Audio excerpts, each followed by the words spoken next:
This presentation is really based on the book, The Righteous Mind by Jonathan Haidt. I use it in a class for an honors class at Union College. And it was really a very enlightening thing. And I have to give credit here to Barbara Bevan, who, as she was then, was really the co-facilitator of the class. She was a student, a pre-med student. And if you look at some of the books that we read, like Being Mortal and When Breath Becomes Air, you can understand that she had her full input in what classes we took. But this was, I think, some of the finest type of education I was able to participate in, where students were actively engaged in reading that meant a lot to their later lives. And my wife was very interested in the book Being Mortal and also When Breath Becomes Air. We didn't know it at the time, but she already probably had contracted lung cancer, which eventually took her life. But that helped her prepare, and that was not a way that I had ever thought would be an outcome. Anyway, well, why did we pick The Righteous Mind? Well, the book itself really won great reviews. And even in, it was published in about 2011. In 2017 or so, it was still Amazon's #1 bestseller in church and state religious studies. We did this, I think, in 2017, either the fall of 2017 or the spring of 2018. Elections were not that far away, and so since the book has a great deal of emphasis on politics, that appeared relevant. And then, these other quotations. Over the past decade, no one has added more to my understanding of how we think about, discuss, and debate politics and religion. And at the end of the class, it was, I think, justified. One student considered it the most important book I've read for college. So now there we go. Jonathan Haidt himself, Jewish family, New York, atheist as a teenager, very bright, Yale for bachelor's, University of Pennsylvania for PhD, and then 3 years of postdocs at Chicago and at the National Institute of Mental Health. He then had a full appointment at Virginia, and from there has moved in recent years to become professor of ethical leadership at the New York University Stern School of Business.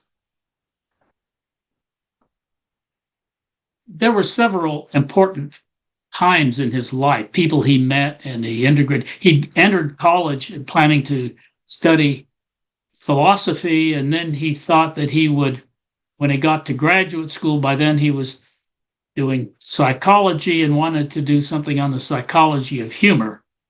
Well, he ran into people who said, happiness maybe, but humor is, we've got something more serious for you. He went off to India, and his 3 months there were mind-blowing. He arrived as a secular Westerner, and we'll discuss a little bit what that really meant. But he valued the individual as the most important thing. And here he was confronted by Indians whose concepts of right and wrong were far different than his, where instead of the individual being the highest, it could be the community. He left India impressed by its culture's emphasis on family, tradition, religion, and authority. He wasn't ever the same again. Now, I thought I would look up Um, what AI, after all, this is 2025. You've got to throw in AI somewhere. I looked up in AI what the basis was for determining right and wrong. And they threw out four things here: societal norms, ethical principles, legal frameworks, and philosophical debate. All of those are threads to our decisions about right and wrong. But really, these are all rational, right? The societal norms reflect the values. They're told to us because of rational decisions by people saying these are good or those are not. Ethical principles, again, the result of reflection and study. Legal frameworks, no doubt about that. And philosophical debate, by definition, is logical and rational. The interesting thing is that our friend Haidt disagrees with that. And before we get to him, I'd like to go back for just a moment and refresh your mind, since you've all studied this somewhere along the line. The three basic approaches to how we form our sense of what's right and wrong. And of course, the original one is that moral nature somehow is native. So it becomes naturalism or nativism, but naturalism is the term that Haidt uses.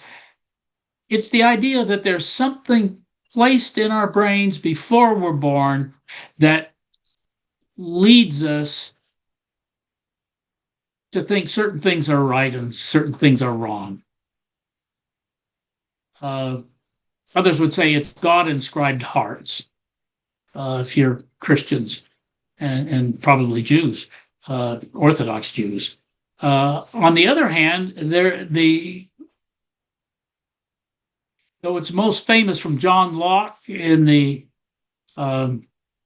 Enlightenment period, but the idea that the brain, and therefore by brain we mean our sense of judgment and those things,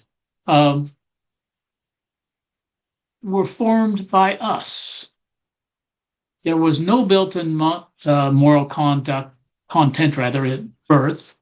Knowledge comes from perceptions and experience. And this goes back all the way to Aristotle and the Stoics, through Aquinas and Locke and Sigmund Freud. So it's been a long journey there. And really, rationalism is a little bit of an offshoot of that. It's a mid-20th century perspective that Jean Piaget probably got going from first, but he argued that kids self-construct their own moral values. He noticed, for instance, that children, as they aged, developed higher moral standards. So, all right, they are creating their own moral values. And then Lawrence Kohlberg defined morality as justice. What's right is what's just. Most of all, harm is wrong. Morality is about treating individuals well. And as a result of that, morality really required the individual to develop a sense of justice. And authority seemed to get in the way of a person developing their own sense of justice. So he concluded that parents and other authorities were actually obstacles to moral development. Well, here's Haidt's explanation. The elephant and the rider. Now, I must confess, I downloaded this image from the web. I don't know that it ever had a credit to it, but I think once you've seen it, you can think of an elephant and the rider. But what did Haidt mean? Well,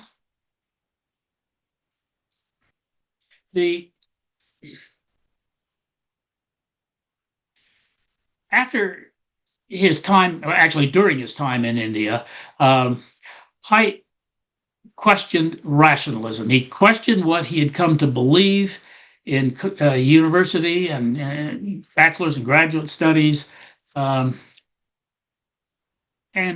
when he returned to the States, he began conducting psychological experiments about wrong. Some of these were about, well, you might call them trivial things.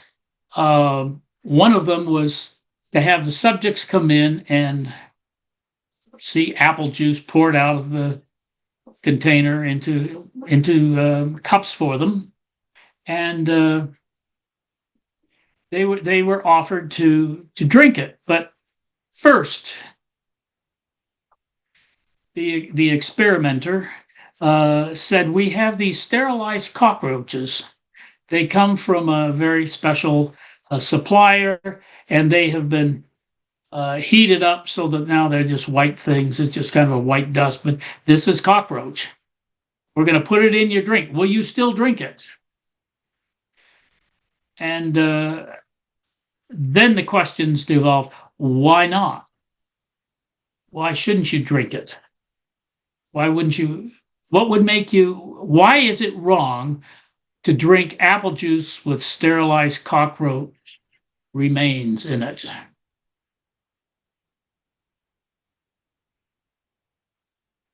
And people had a hard time discovering why they didn't want to do it. They could not rationalize it. And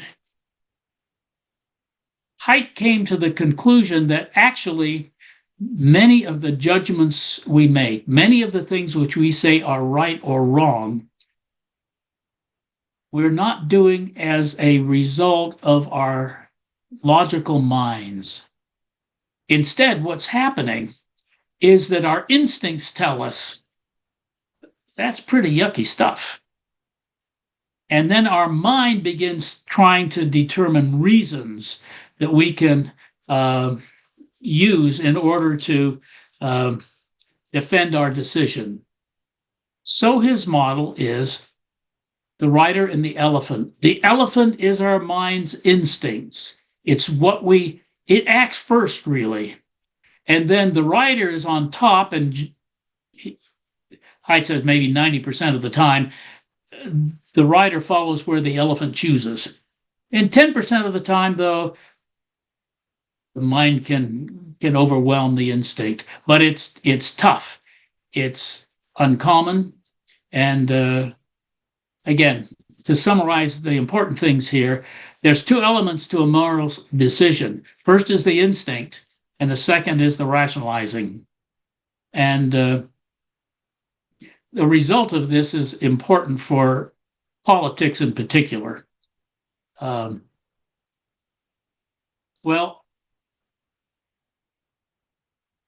Haidt says a lot about weirder culture. Now, his version of weird is it's an acronym for Western, educated, industrialized, rich, and democratic. And it basically describes the developed world. I think maybe the word industrialized is not appropriate here, because many of those countries are actually quite deindustrialized. We've left the factories, to the middle income and less. So maybe we need a new term there for industrialized. But the key concepts in this culture, the highest values are two, he says: do no harm and fairness. Those two things are the moral values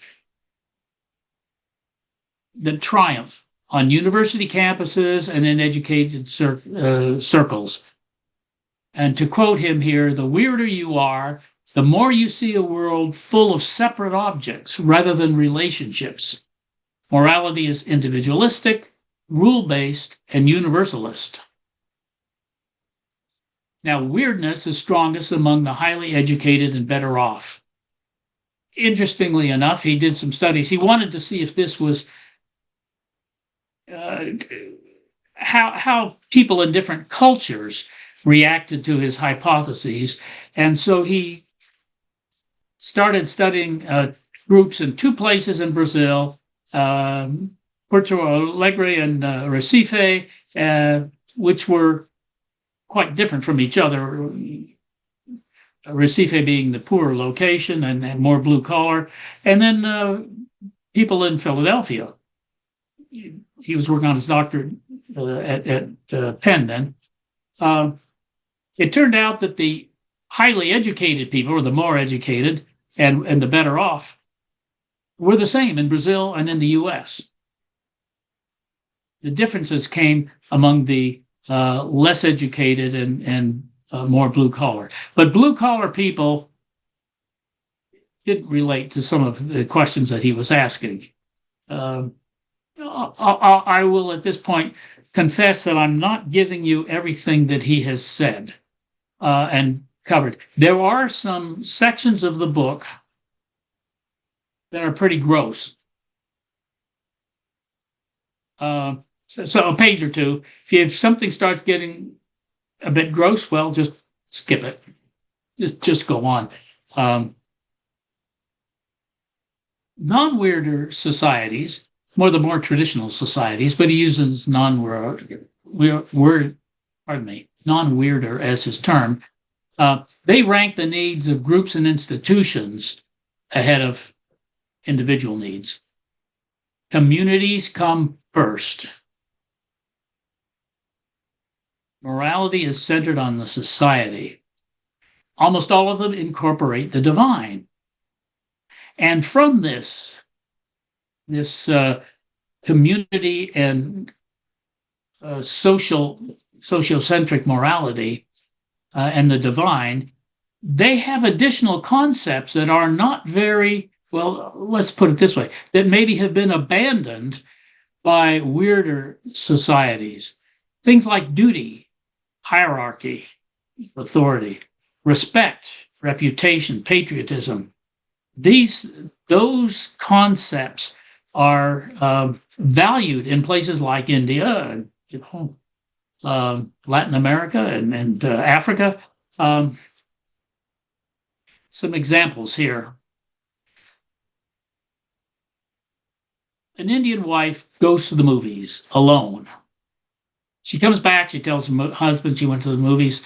He said, "Don't you ever go to the movie alone. If you do, I'll beat you." Well, she goes again, comes home, and is badly beaten by her husband. Who did the wrong? And Indian respondents from the more traditional classes said, well, clearly the woman. Her husband told her not to go. He told her, he was clear with what the consequence would be, and she went. So, of course, Westerners say, the husband has no right to beat his wife. So just a big difference there. Another example, a woman downsizing her home finds an old, somewhat battered flag. We'll call it the Stars and Stripes. She doesn't know what to do with it. She has another one. She doesn't hang this one up. So she decides to cut this old flag into pieces and use them as cleaning cloths.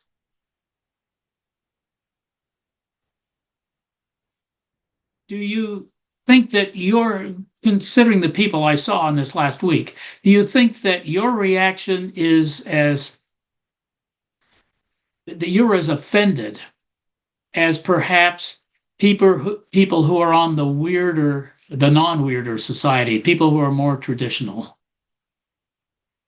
What he's saying with this is that people really, as we become weirder, we've lost our senses of decorum and sacredness and those kinds of things. Family has heard that dog meat is tasty. When their pet is killed by a car, they decide to eat the meat. Are they wrong to do so? Well, if you're weirder, The answer pretty much comes out to no, they're not wrong. After all, no one is being harmed. You're not doing something that's unfair. Even the animal, you haven't damaged the animal any more than it was already damaged. So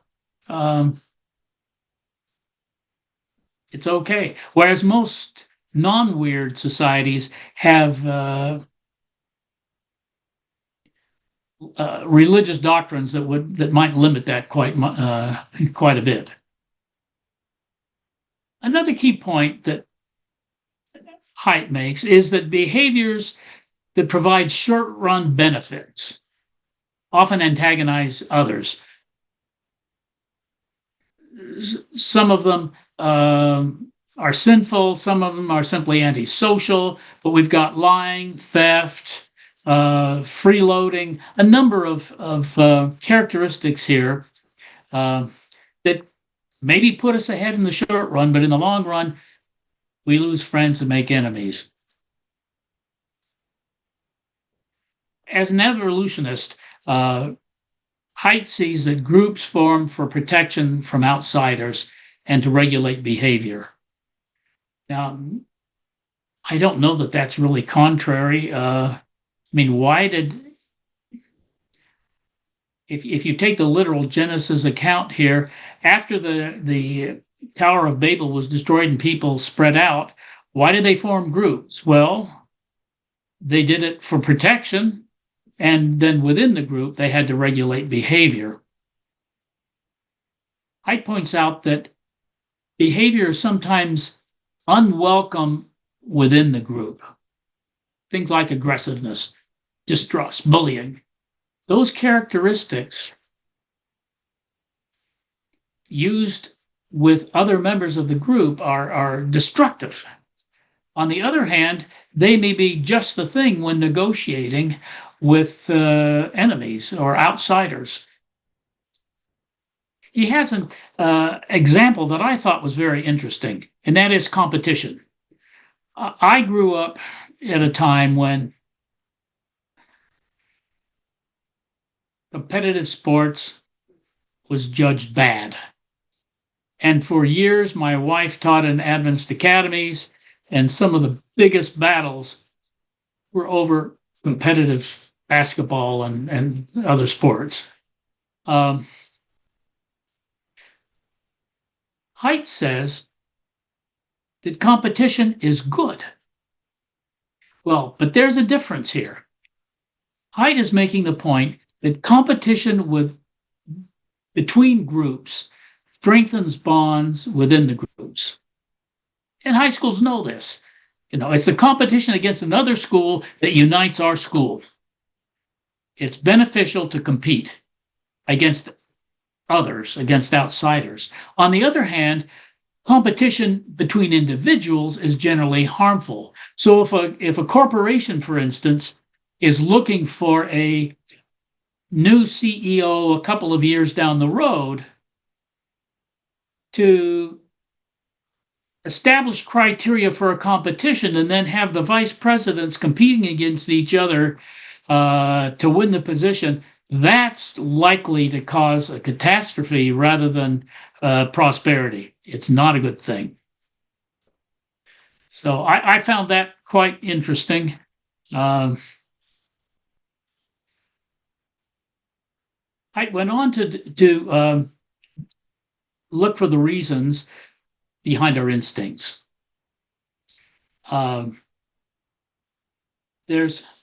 He calls it moral foundations, and he thinks these are instinctive. And he's not one of the evolutionists who say that everything has to be learned. He's not a follower of the blank mind, the tabula rasa thing. He says that animals have an inherent fear of snakes. They didn't learn it. They're afraid of snakes even though they've never seen one. But if a snake shows up, a small bird or a chipmunk or something else will flee. Human mothers have an instinctive sense of how to care for babies, an instinctive love for them. It's just there. And neighbors, this is a little more sophisticated an example because it requires some learning in the process, but neighbors loan tools to those they trust. And they learn not to loan tools to those who they can't trust to return them. So that leads into moral foundation theory. Now, there are six concepts that theory, moral foundation theory, considers important. These are the elements behind our instincts, or these you might say these are six instincts. The first one is care for others, particularly the weak. This is the do no harm. It comes in our adult life from what was there, caring for little children, that sort of thing. A second one is we should be fair. Cheating is wrong. And it's valuable because it enables us to reap rewards from cooperation without being exploited. Those first two are really prominent when it comes to the weird people in the weird society, people who are weird. Those are the two most important instincts. And there's been repeated research to prove this. This is not his allegation. Others have also demonstrated it.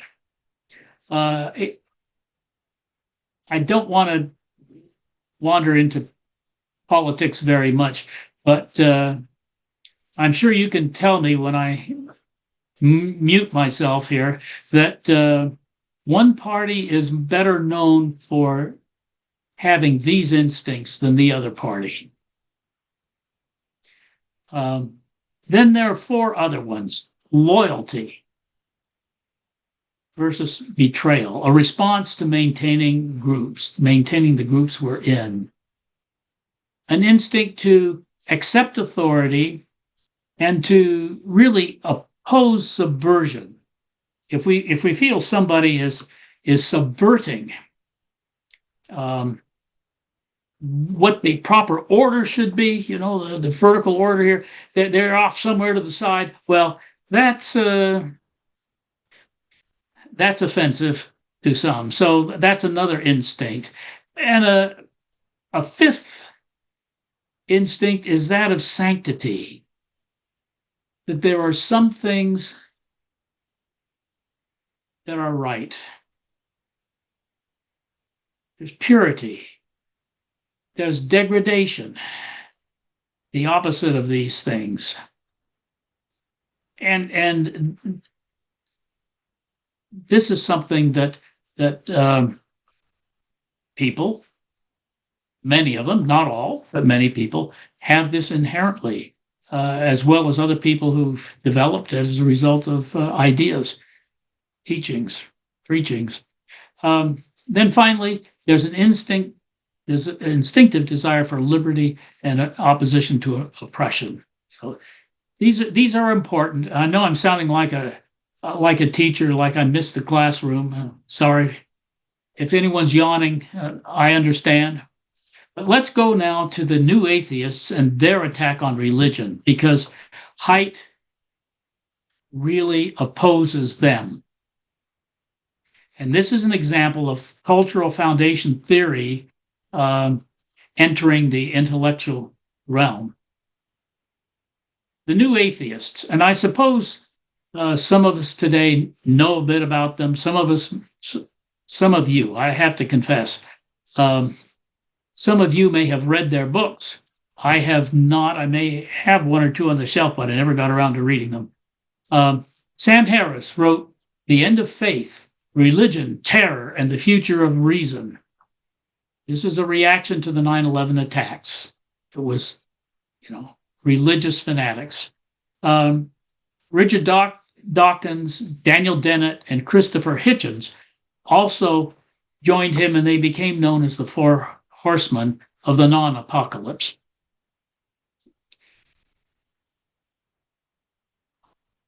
Jonathan Haidt takes them to task.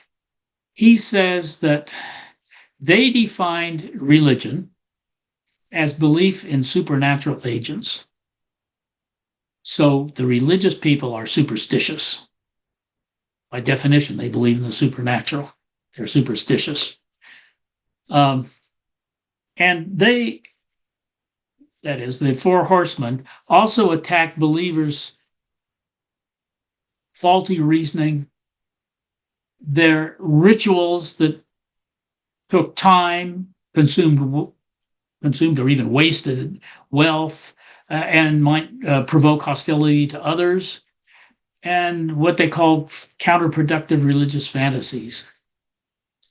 The four horsemen blamed religion as a primary cause of war, genocide, terrorism, and oppressed women.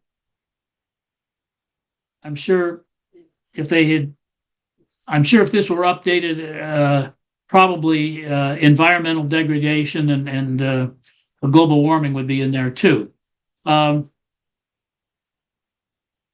The actions of the new atheists was that superstition, and therefore religion and irrationalism, should not be tolerated.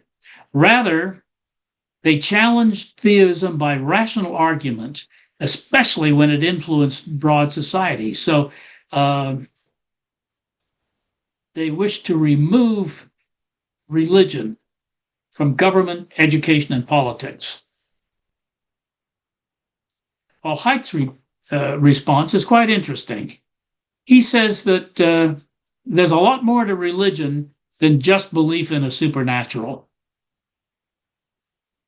Instead, religions are sets of cultural innovations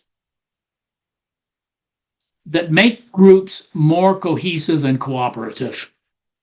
So he's defining religions as a social unit rather than a belief set. And then the fact that they survived as a unit implies that religions have been effective.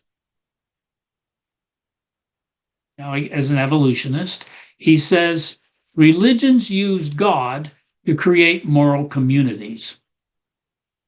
We usually think of things as the opposite.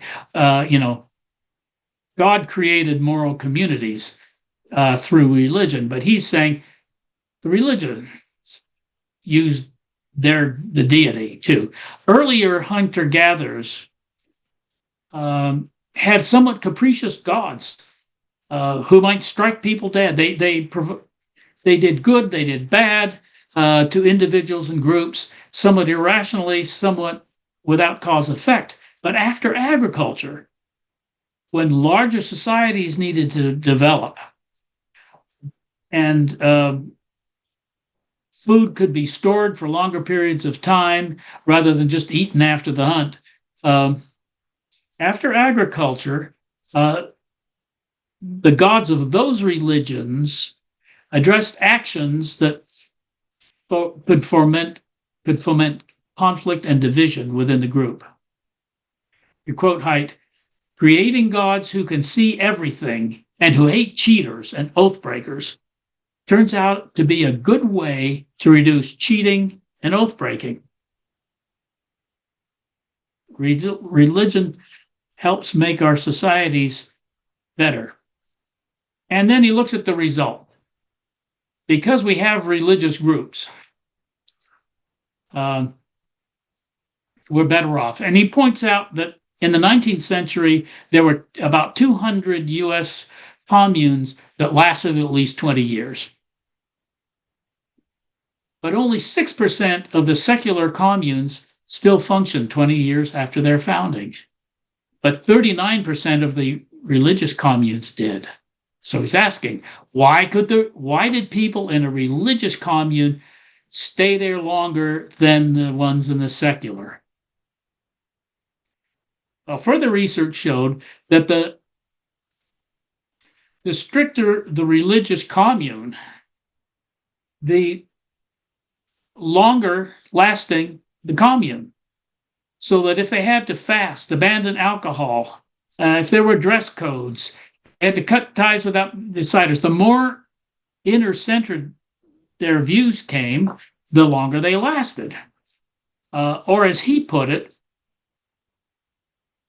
the greater the sacrifice, the longer lasting. But in secular communes, when there was greater sacrificing, it didn't lead to longer lasting. So there's kind of a question here, why? Well, his response is because rituals, laws, and other constraints work best when sacralized, when made sacred. Quote him, the very ritual practices that the new atheists dismiss as costly, inefficient, and irrational turn out to be a solution to one of the hardest problems humans face: cooperation without kinship. And there are other ways, you probably have heard of these, your ministers would have been likely to bring them up, why or how active believers bless society. We give more, and it's among the religious, it's the ones who attend church the most, who give the most, not necessarily the ones who say they pray the most.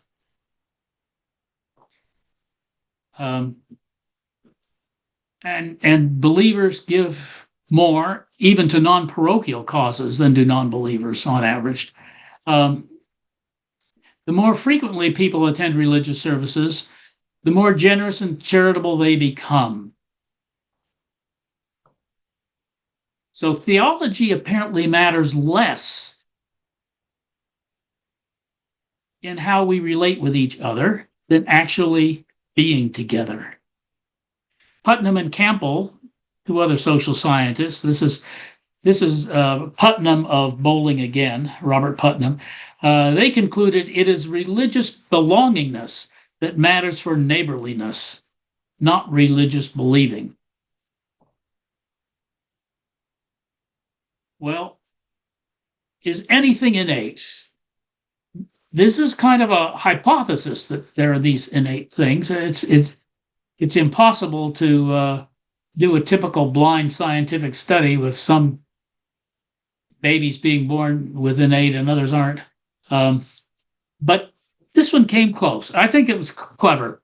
Infants of 6 and 10 months watched a climber puppet struggle up a hill. He was aided by a helper puppet, but hampered by a hinder puppet. Now, afterwards, the infants were offered a choice afterwards.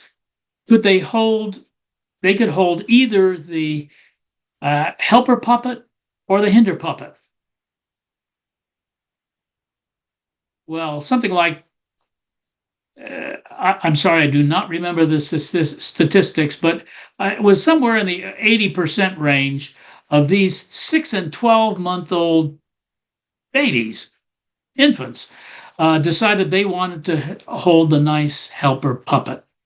The researchers concluded the capacity to evaluate individuals on the basis of their social interactions is universal and unlearned. It's not something that is written in our mouth and our minds as a result of growing up. Haidt's comment, so it's innate, built in. It's like a book whose first draft is written by the genes. No chapters are complete at birth. Some are just rough outlines. But not a single chapter, whether on sexuality, language, food preferences, or morality, consists of blank pages on which a society can inscribe any conceivable set of words. There's something innate that limits what a society can do. Now, Haidt's academic challenge is to demonstrate how these unlearned ethical values are passed on genetically to later generations. And he's got some materials in there. For Christians, at a minimum, does this demonstrate an inherent leaning towards what's right Perhaps it also suggests that fearfully and wonderfully made, Psalms 139:14, includes a natural predisposition towards the moral. Well, I've got a few questions as we part. Um, his chapter devoted to religion is heavily influenced by evolution. For instance, he suggests ways for instincts to pass genetically. Rather than by divine blessings, religions succeed because of community success, and because they succeed, then it gets passed on. How do we react to that? Religions succeed because they bind the community, and it makes things. Another question: compared to past generations, Adventists today worship together less and sacrifice less in some regards, at least food, dress, entertainment. What's the implication for our future? We're not giving up as much. Third point, that Haidt states that reasoning can take us to almost any conclusion we want to reach. I think this is a clever one. We ask, can I believe it? There's news. Can I believe it? When we want to believe. But must I believe it when we don't want to believe? Our answer is almost always yes to the first question and no to the second. That's our instincts at work. Might this approach be a major cause of weaknesses within Adventist unity in American politics also? Do we as 21st century Adventist Americans correctly balance between the individual and the group? Well, my recommendation is read the book. It will help you understand others in the country. But he's a bit attracted by repulsive things, so just skip some of them. His latest publication, you probably have heard of, The Anxious Generation. It was number one on the New York Times list in 2024. A strong advocate for taking those smartphones away from kids, or at least limiting their access to them. Well, thank you. I'll stop sharing here and Okay. Thank you. I think we are all getting our heads around some of these ideas that are new and provocative. As we proceed into the Q&A part, for those of you that may be new and joining us today, there is a provision typically down at the bottom of your screen for reactions, where you can choose to raise your hand, or if you can't figure out how to do that, you can send a message in the chat and we'll acknowledge you. Discourse is always civil in this group, which is a joy. And Lauren, you anticipated the conclusion. You have your hand up. So go ahead and start us off. One of the reasons I always jump in quickly is because I want to tell you what our class is next week. And again, I'm always excited when Jody Washburn comes back. She's a young teacher from Walla Walla University. I don't know if Malcolm, if you've met Jody, very interesting young woman. She started out being a language scholar and gradually decided that what she really wanted to study was sort of the psychology of religion. And so next week, she's going to be teaching for us. Her title is After Deconstruction. And it's interesting how last week, this week, and next week are all going to be related, linked at least. She says she's going to discuss what embracing wholeness means when you are in the context of a high control religion. So that leads me, Malcolm, to the question I was going to ask. I mean, I really noticed when you said costly sacrifices and how that holds a group together. And I'll bet a lot of other people did too. They said, well, that's the church I grew up in.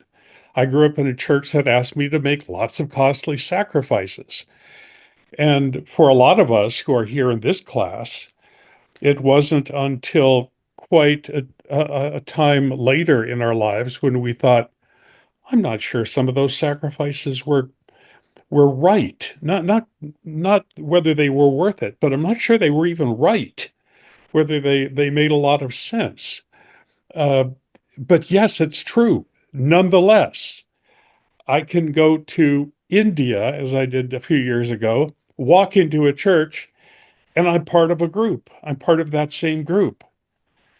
And so I think a lot of us are kind of stretched there. We've got one foot in the freedom, the deconstruction boat, and we've got the other foot in this wonderful identity of being a Seventh-day Adventist that we love at the same time.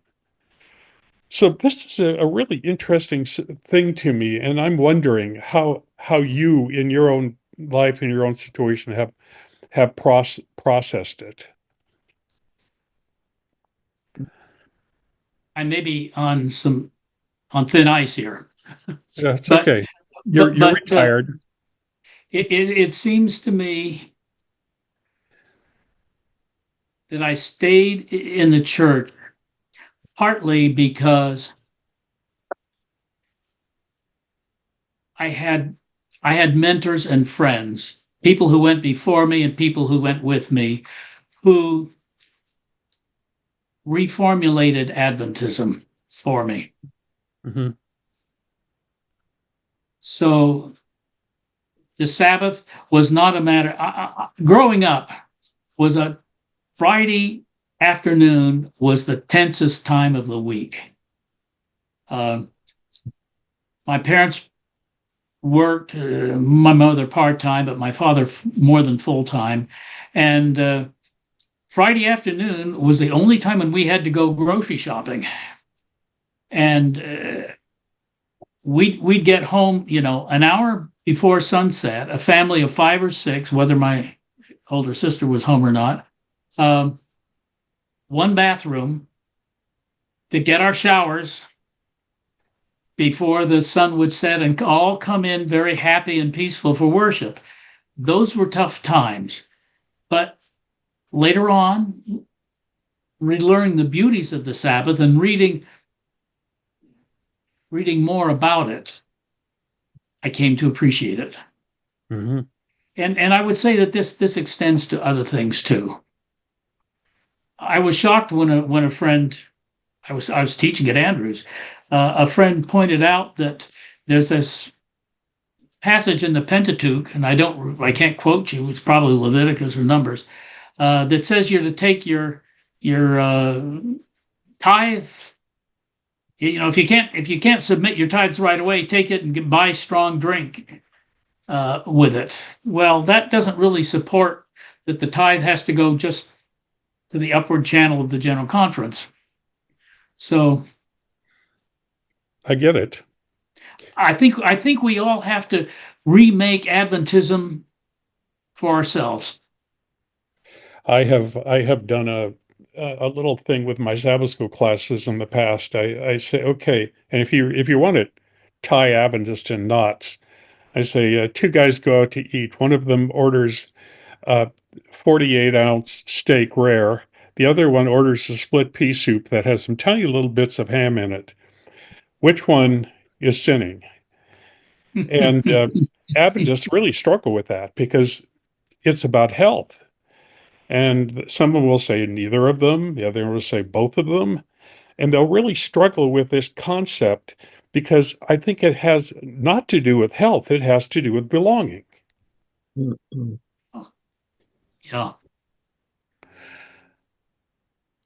Yeah, no, Recently, it's interesting to kind of deconstruct these things with people sometimes. And sometimes when I did it, I'd feel a little guilty that I'd get people upset about it, but I wanted them to think about it. Thank you, Dr. Ryder. Well, Thank you. Lauren, it comes back to this whole intuitive thing, right? I mean, that's where the intuitive piece comes in. Mhm. Well, yeah, and Malcolm talked about purity as one of or he quoted Jonathan Haidt as purity as one of the things that sets you apart and makes something right or wrong.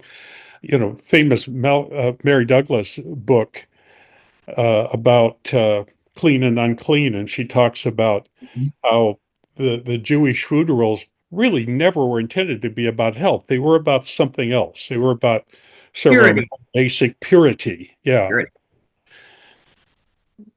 So anyway, thank you. Great class. Thank you, Malcolm.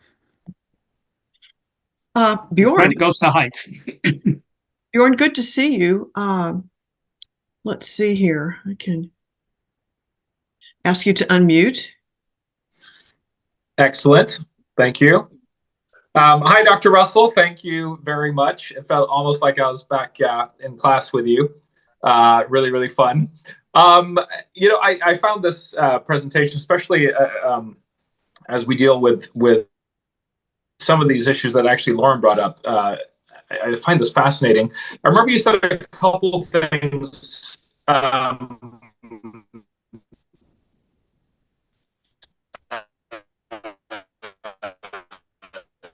Oh, Yeah. Can't hear you, Bjorn. About liberal Adventism when we were at Andrews, and I wonder how it ties into your Bjorn, I think somehow you've got a bad connection.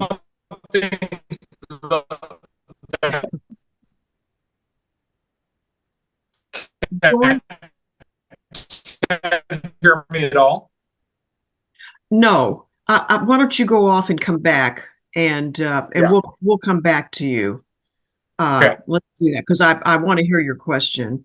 Let me come to Jeremy. Welcome to you. I've asked you to unmute. And what is your question or your comment for Dr. Russell? Yeah, well, first of all, thank you for the presentation. I found it, really, really interesting. And just the question that I wanted to ask that kind of just came up in my own mind as I was listening was, do you think that new atheism is on the rise, or do you see the tides turning, that even weirder people are becoming more, let's say, spiritual in some way or another? Well, if you look at the political scene in the US, you wouldn't think that new atheism is very successful at the moment when our political institutions have become, if you look at the Supreme Court, very protective of religion. It's ironical this in the same years, if you look at the Pew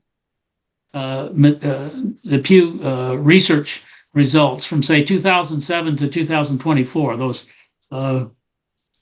those years, the number of people identifying as Protestants diminished substantially. In 2007, 50% of American adults identified as Protestants. Now it's only 40. So the numbers of religious people has declined. Maybe the new atheists can claim a victory there, but at the same time, the conservative Christians seem to have captured some elements of the government. Mm-hmm. Yeah, I think I wonder what your comments would be like outside of the US. Like I lived in Scandinavia for quite a while, where those communities that are actually quite pagan.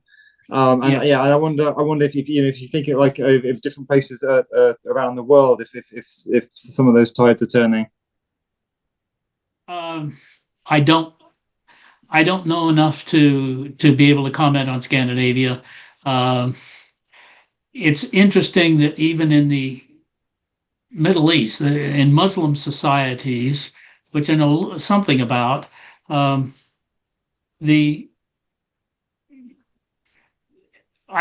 think people still are, by and large, very faithful to Muhammad conceptually, but they're loosening their allegiance to some of the regulations and things like that. If you go to Iran, which is, after all, something of a theocracy, it seems that a majority of people are opposed to what the government's doing there. The requirement that women's hair be covered and dress and so forth. So, but I think intellectually in the U.S., the four horsemen were a big event between, let's say, 93 and 2007 or 8, but yeah, they're a bit past their prime. yeah. Okay, thank you. Mhm. Jeremy. Bjorn, I'm going to come back to you. Let's see if we can hear you this time. Okay, let me try this again. Can you hear me this time? Yes, that's good. Okay, awesome. Thanks. Sorry, I was on my phone and I switched back to my laptop. Dr. Russell, I was just saying that it felt like I was in class with you again, which felt very, very nostalgic and great. I remember, and I can, and I see Heather's here too, which it really feels like honors time again at Andrews. So I remember a number of things you said, but there was something that really stuck in my head. About liberal Adventism that you said. And you said that a mentor had told you that there was no such thing as a second generation liberal Adventist. And I'm wondering if that's because liberal Adventists make less of an effort to drum up sort of fear in the religious experience. So there's less fear of your child being lost if they don't go to an Adventist university or don't go to church or et cetera, et cetera. And I was wondering in terms of how religion influences morality and our concept of right and wrong. Do you think that this cohesiveness that Haidt talked about that religion brings is a result of fear? And did he discuss that in the book? Like, if you extract fear from the equation, if that is not as much of a motivator, is there the same adherence and cohesiveness? Like, are we dependent on fear, and should we then have to reframe fear as a good thing? You ask a very good question, and having the book handy, looking at the index, there are 5 pages that he mentions fear on. Now, in a 450-page book, it's not much. And some of those will be fear and stories. Are you afraid of this?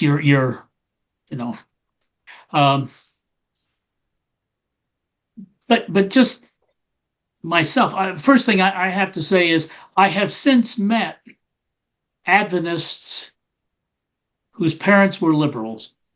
Mm-hmm. And the ironical thing is that often those Adventists are more conservative than their parents.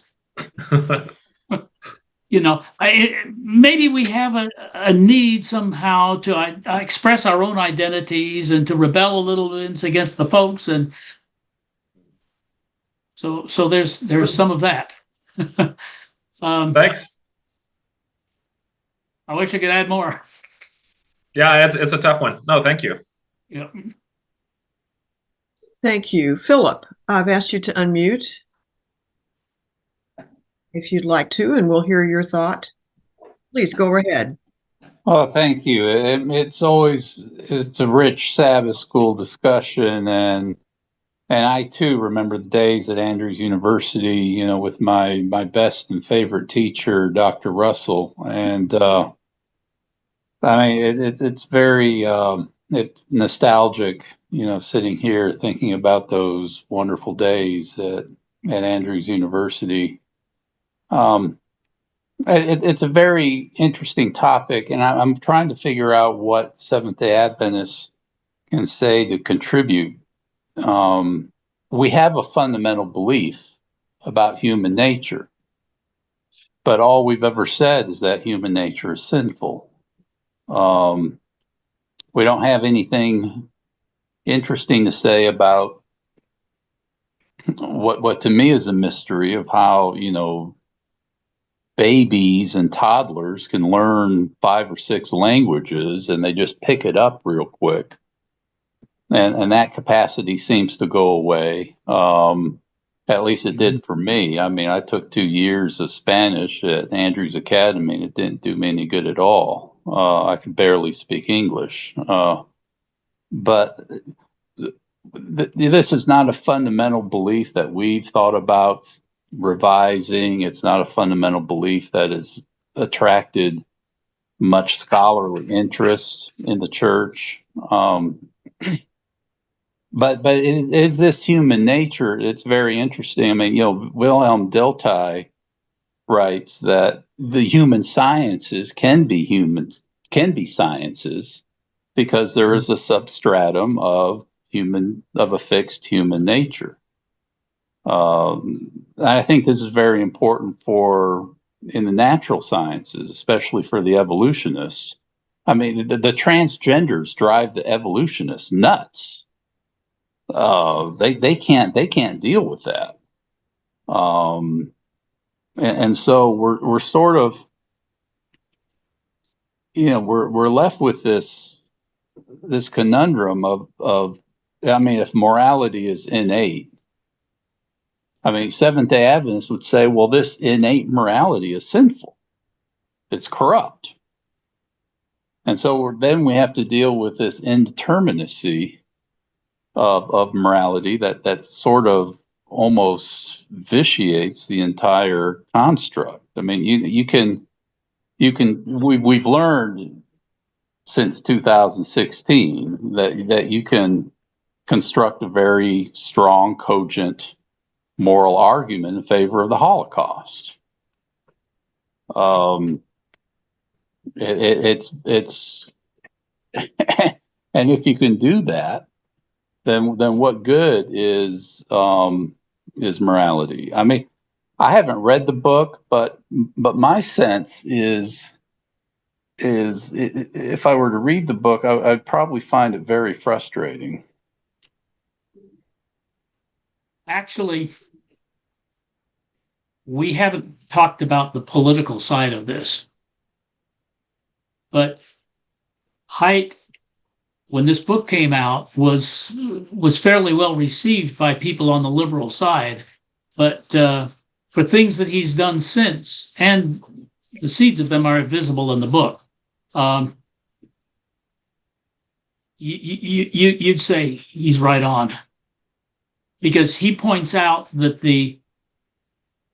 it's not just the instincts for fairness and doing no harm, but things like loyalty, authority,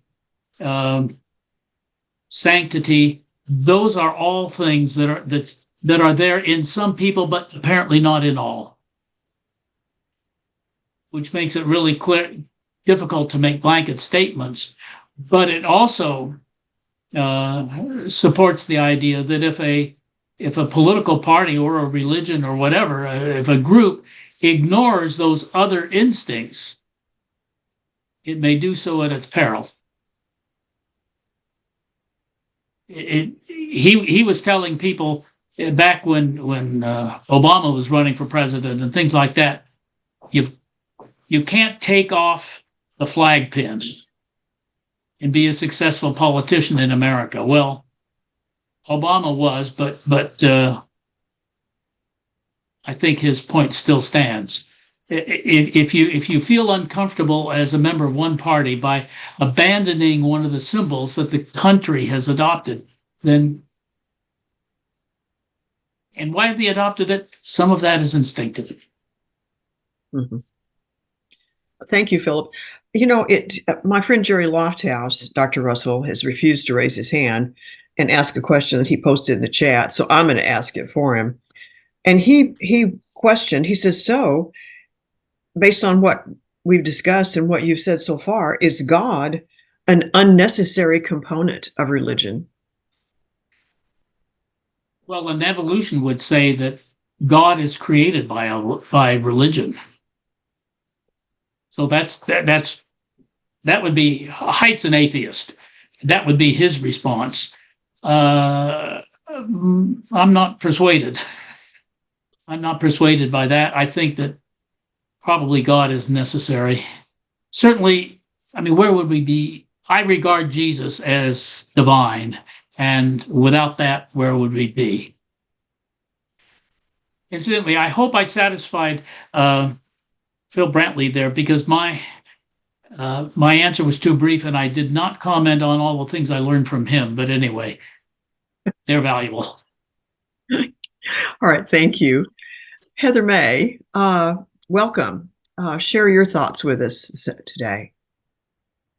Good to see you and hear from you again, Dr. Russell. Excellent professor. You look very much the same, Heather. You know, this is like old home week, for crying out loud. It has become that. I apologize. Dr. Russell looks exactly the same. So that's excellent for, what, 20 years later? 25 or so, yes. 20 to 25 years, yeah. Okay, so I did start the book this week. I haven't finished it, but I have a question for you. How did his book help you understand the way the left and the right view each other as lacking morals?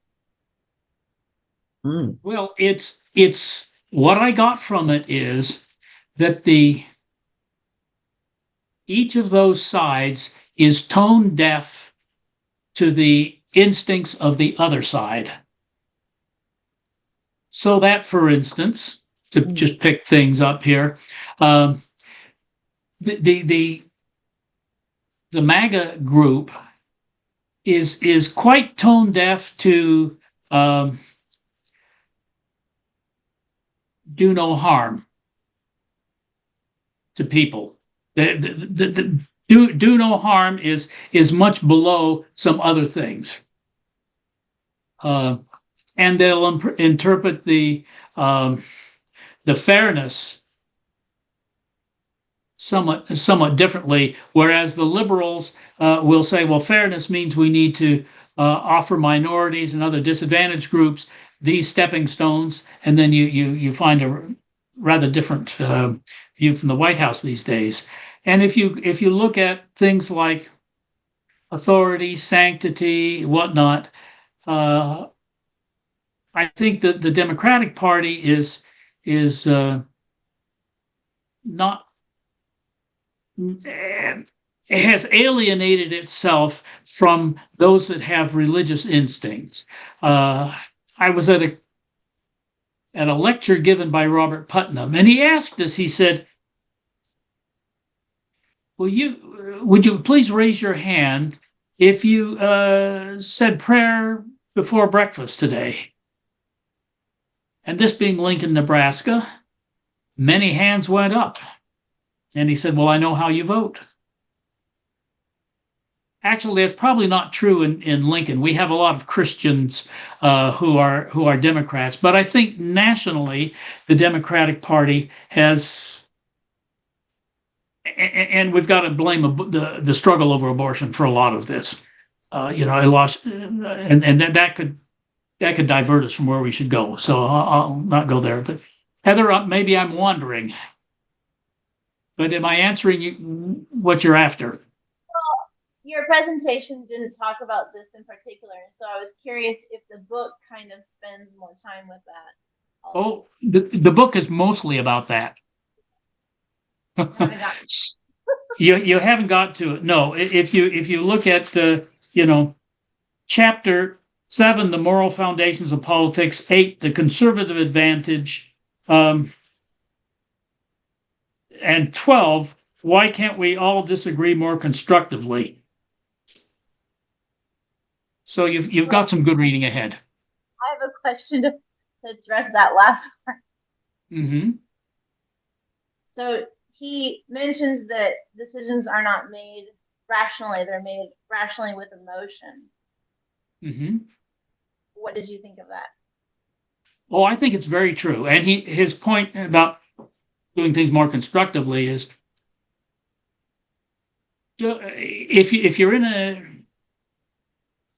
in a difficult discussion situation with someone, a debate or whatever, a conflict with someone, don't pay attention so much to their words as to what their instincts are. What's underneath the words? What's really motivating the person? The words are what the mind is saying in order to have some sort of defense of of what the person instinctively have chosen. So if you can get to the instinctive issue and allay the worry there, then you can maybe make some progress.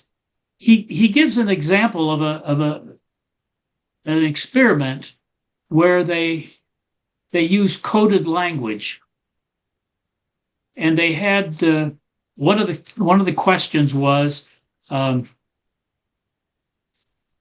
Jerry was the student leader of a group that was supposed to bring faculty and students together.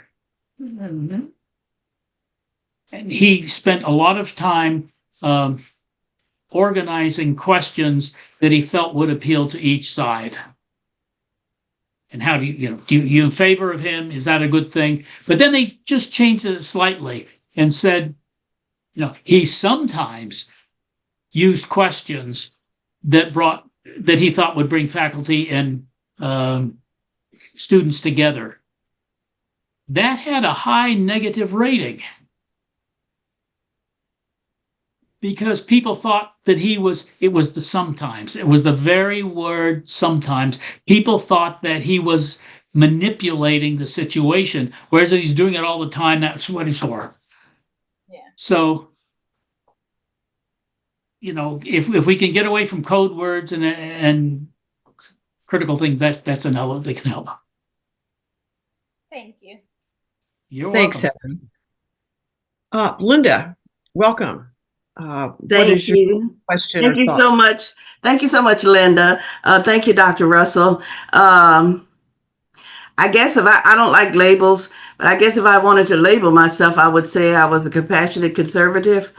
And I wanted to know from you what's going on now. I'm in no way in the league with what's going on now with President Trump's administration. I more would identify, I guess, with Poppy Bush, with the conservative, not agreeing with everything. When Obama was running against John McCain, I was more likely to have voted for John McCain if he wouldn't have chosen Sarah Palin as his running mate. But I voted for Obama. I'm Black, American, and I was happy to see the first Black president.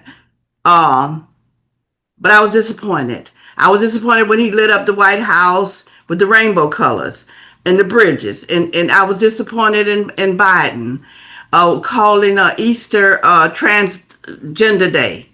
And I'm going to tell you why. And I want to ask as a follow-up question, do you think this is a backlash? What's going on with this conservatism today, which I don't agree with? Back in the day, I can remember when the liberals were getting people, because on my job, I would have people come out the blue asking me what I thought about people being gay and LBG, the lesbian community and all of that. I was threatened in a parking lot one time because these grown men in this pride parade. I was waiting for the courthouse. And they came up around my car wearing diapers. These were grown men. They had masks on, but they were in the pride parade. Why they wanted to bother with me when I didn't say nothing to them? And I didn't smile at them. I guess they thought I had rejected them. But my thing is, they were trying to get people fired. They did get some people fired. And the backlash now is that we're going to put the commandments in the school. We're going to put the this and the that, which I don't agree with either. But I'm saying that why would Obama light the White House up and Biden say these things about government when those didn't belong in government? Those are personal beliefs, which I respect. I respect the gay person. I respect the transgender person. But the left bought it out so horribly till the right just came on out and said, I don't agree with them, but is this a backlash? Thank you very much.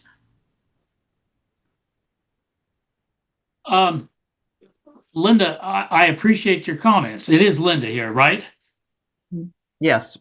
Yes. I appreciate your comments, and my sense is this might bother some of the people there, but these were actions taken by politicians for political ends rather than matters of soul searching.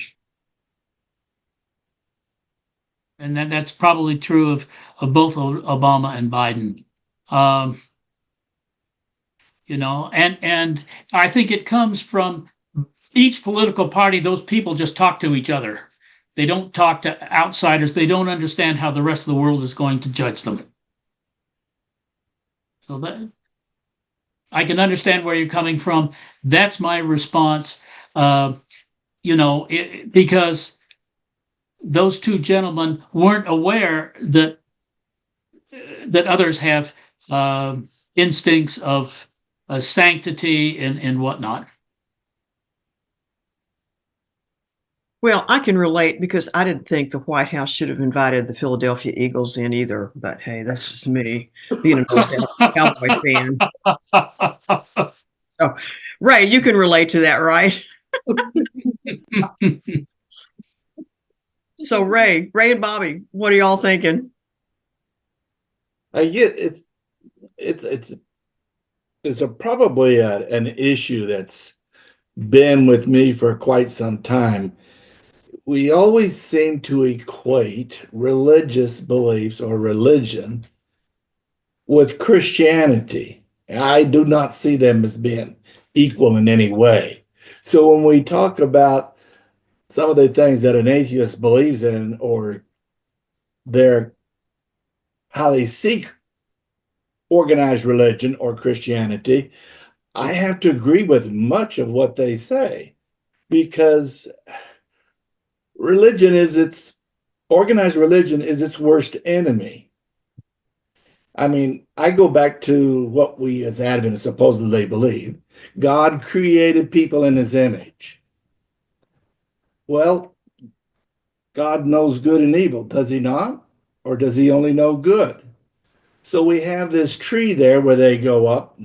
Oh, now you people know both sides. Well, was that the real issue? I don't know.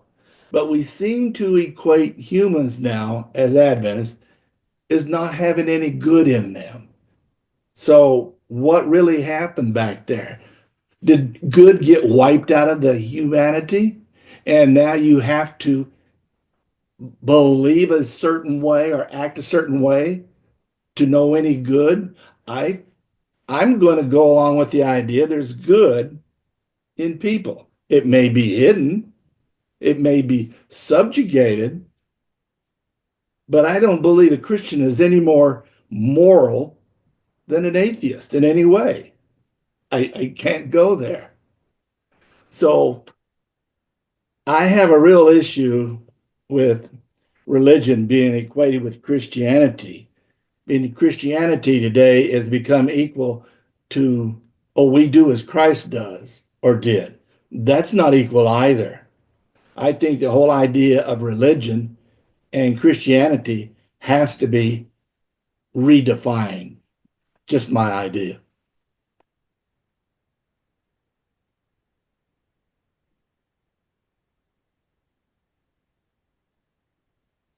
Thank you. Thank you. And I'm sure that many of us here feel sympathy with a number of your positions there.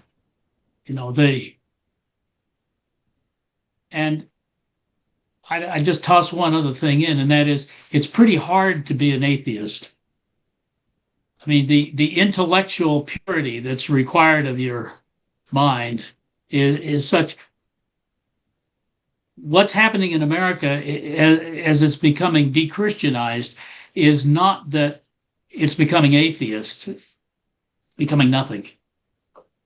Nuns with some sort of spiritual, in many cases, some sort of spiritual commitment or interest, but to be a logical atheist is a tough intellectual journey. So as being a follower of this supernatural entity or whatever. Yeah, they're Yes. both equal as far as you can't apply logic much to either. So No. I don't view atheist as being somebody lesser or anything else. It's just, to me, it's another way of looking at life. Just my personal opinion. Right. Well, Thank and you. Ray, statistically, from a behavioral standpoint, the evidence empirically would prove you right, because divorce rate is the same for Christians and non-Christians. Spousal abuse rate is the same for Christian and non-Christians. Use of pornography, the same for Christians and non-Christians, and Adventists included in that. We are undifferentiated as a denomination from any others in terms of some of these behavioral markers. So you pegged it, my friend. Thank you. Thanks. George, always glad to see you. I've asked you to unmute. Hi, What's on your Judy. mind, Thank George? you. Dr. Russell, thank you so much. I was not one of your students ever, but I really appreciated your presentation today. Last week, when I saw the title of the presentation, I was excited because I read this book not too long after it was published, many years ago. And it was very beneficial because I understood one basic thing that he explores very strongly is the wiring in the brain.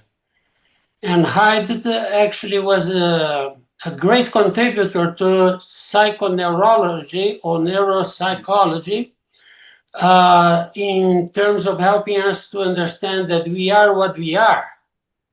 And the changes, this for me was important at that time because I understood better that it's a waste of time trying to convince other people from other persuasion about something. If I am a liberal, it's the result of the wiring in my brain. If I'm a conservative, it's my brain that works that way. And I don't call this instinct, I call it nature. That's our nature. And we can see, like in the same family, sometimes between siblings, we have in the same family, we have some who become very conservative, very Republican and all that. It applies both to religion and politics. And those who are liberal in the same family. Actually, I have this in my own family among our, 4 brothers. One was very conservative, very, very, very. He passed, and we came from a more liberal background. So I highly recommend this book to everyone in this seminar today, because it's a very important understanding that we can develop and acquire on how the brain works. And we can lower our expectations about changing people's minds in terms of understanding better certain points of view or changing. So thank you for bringing up this subject in this book in particular. It was very, very interesting and beneficial. Thank you. Thank you very much, George. I really appreciated that. It's nice to meet somebody who's read the book. Jerry, good to Yeah. see you. So I asked your first question. Have you got another one? Well, I'm just dissatisfied with the answer. I just want to add on. Go for it. Malcolm, Linda asked the question for me, is God Yes. really an essential part of being right or choosing right? And I guess I don't believe that weirdness is goodness. I'm a person who has come to observe from many of my patients for many years that religion at its worst, and it's common, is where one man uses God as a stick to make another man do something that he has no intention of ever doing in his right mind. That's weird. And I'm afraid that weirdness is something I can't accept. So if God is an essential part of choosing right, and thus, in my mind, not being weird, where does he come from? How does that get done? And if it's just part of being born a human being, what is the requirement for salvation? Help me. Your comments are deep. They're also, they go beyond what I prepared for here today. Well, then just think about it. Yes, I will think about it. I would say one thing. We may be in a bit of confusion about the term weird, because when Haidt uses it, he's talking about a secular Westerner. Agreed. And so, and you were a moment ago using the word weird as in the sense of strange or.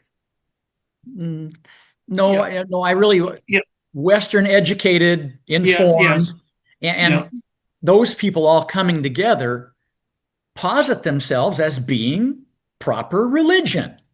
I'm an Adventist, for God's sake. Oh, I see where you're coming from. Okay. But religion needs to have,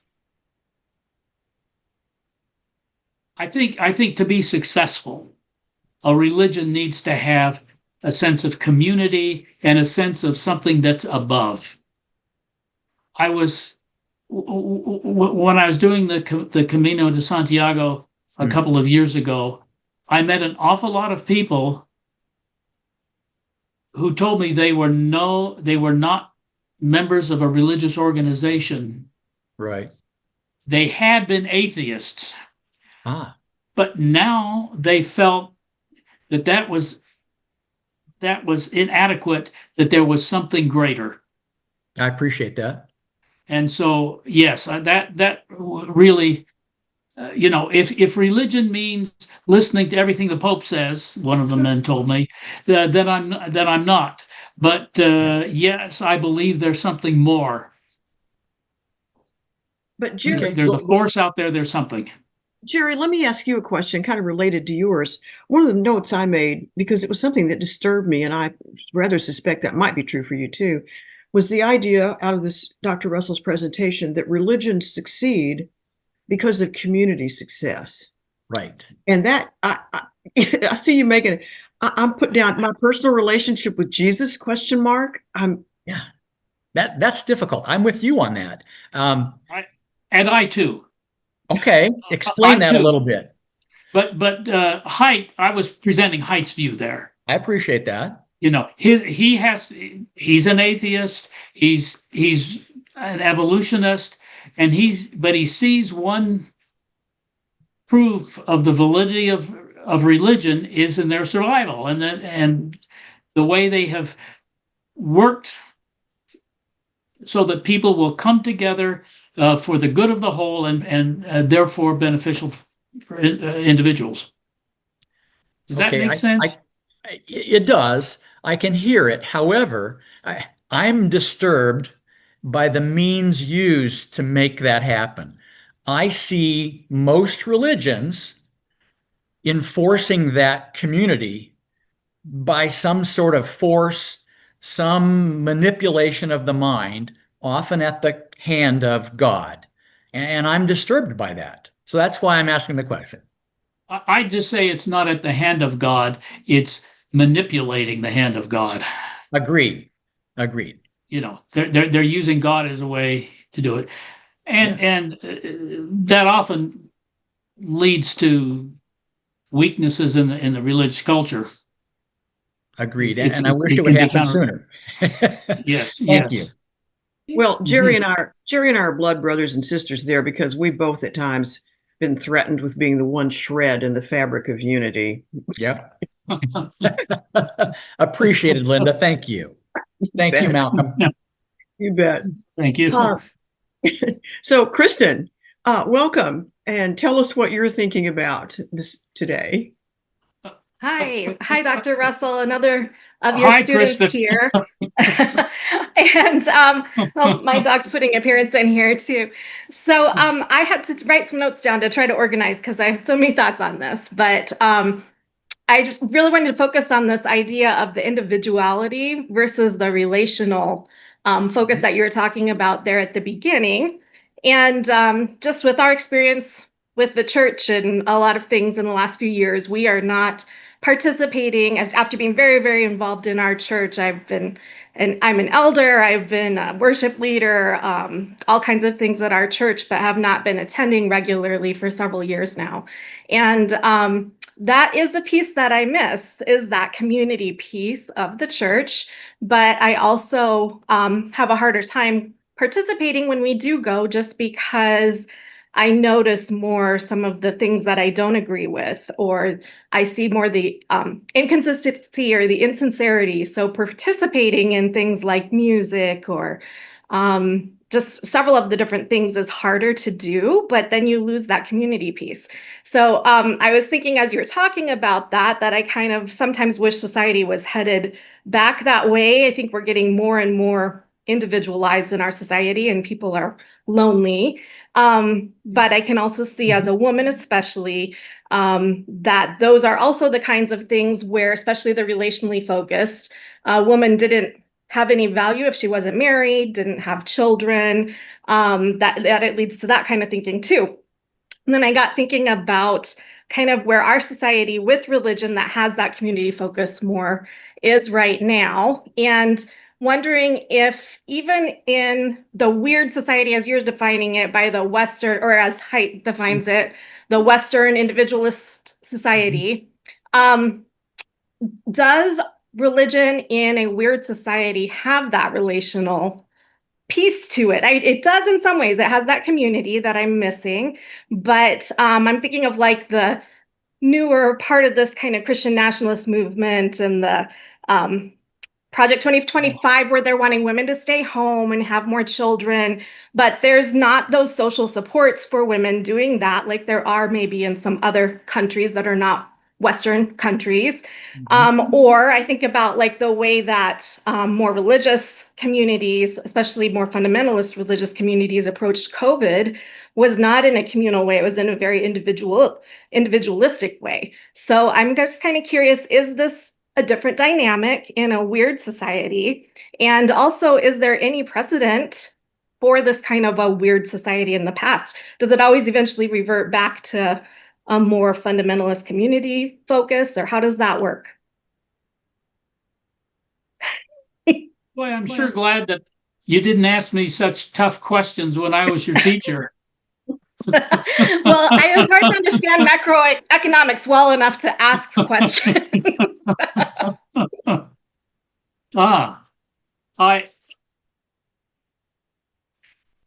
As I see it, where you're coming from is, and you ask a number of things, and this conversation could go many directions. But one of the most important one is, do religious groups offer a relationship in a society that's weird, that's individual, and can that be? And the idea just came to my mind. I haven't thought about this very deeply, but the idea came to my mind just now. Yes, in the form of voluntary Bible study groups, in the form of small groups, I think that can be